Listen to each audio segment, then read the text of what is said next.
I'm TC Sadek with The Verge, and we're here at GDC 2013. I'm about to try the Oculus Rift development kit for my first time. We're also about to check out Hawken, which hasn't been shown off before today. Let's jump in. This is insane. Oh man, this is incredible. This is the most bizarre thing I've ever done. I've never played anything like this before. Why are you guys here? What are you guys doing at GDC this year? What we're doing right now is shipping developer kits, and we're trying to get these to people who want to develop games in virtual reality. So GDC is filled with developers, lots of indie developers, and we think that showing these people what VR is like is a really critical part of being successful. What types of developers do you really want on board for this? What kind of experiences are you trying to create out of the gate? You know, to be honest, we don't know at this point. We're making these developer kits because we don't know what kind of experiences are the best experiences out there. What's happening is we're getting interest from developers who are saying, hey, I think that what I have could be a good VR experience. I really want to give this a shot. And so we want to make sure that those people are getting the developer kits they need. So maybe next year, the same time of year, maybe I'll have a better answer as to, what kind of experiences do we want to be seeing more of on the Rift. Oh my God. I feel like I'm actually in the air right now. See, this is the kind of game I want to play. I just want to fly. This would be great for a flight simulator. I think this would be unbelievable for exploration games. Something like, I don't even know, Journey, or, games that haven't really even been conceived of yet. Imagine playing Myst on this thing. It would be insane, actually having to look around at your environment.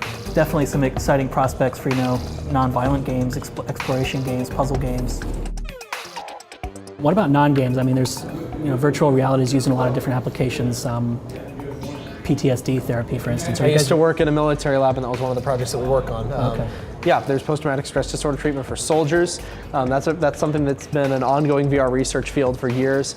There's people who want to use it for education, people who want to use it for police and fire training so that you can train for certain situations and how to react to them without actually putting people in harm's way. There's people who want to use this for telepresence, telerobotics, so that they can operate machines at a distance but feel like they're present at the scene. There's all kinds of applications for virtual reality beyond gaming, but gaming is certainly the single biggest one. All right, so this is a bare bones racing game demo. It's really weird that I can feel the steering wheel but not see my hands on the steering wheel in the game. It also feels like I'm in a whittled balsa wood car, but that's okay. Should go fast. Oh God, this is sickening. Oh, I'm definitely. Yeah, this is way different from Hawken. You're going a lot faster. I could see this being insane in an actual game like Forza or Need for Speed or something. But I can feel my stomach just turning. Oh God. I feel like my body wants to move, but it can't. Whoa! Oh my God. I just spun the car out. Have you been talking to developers? I mean, it seems like there's a challenge in, like for instance, Team Fortress 2, when you have a character like the Scout that runs 40 miles an hour that's going to make people sick potentially. How do you grapple with getting VR players and non-VR players in the same game together? Is that something you have concern about? Is that something developers have been trying to figure out? Or? TF2 is a title that Valve used so that they could collect these kinds of metrics. They want to see how people perform against each other, in VR as opposed to out of VR. They want to see what kind of classes people choose in VR, what maps do they like, how long do they play, what tends to make them stop playing. It's too early to say, to try to solve problems about how to have, basically competitive parity between normal players and VR players. Because one of the problems is that traditional interfaces, like a keyboard and mouse, they're superhuman. You can do things. You can instantly accelerate full forward. You can spin 360 degrees in 1/10 of a second. Those are things you can't possibly do in real life, using your natural body to move.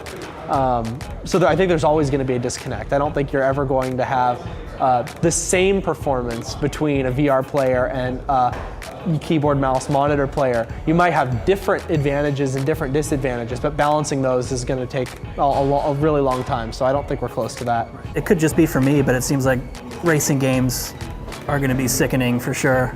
And I could see this you know, any game where you're really going fast will be nuts. All right, I can't. Come back, man. You don't have to stay in there.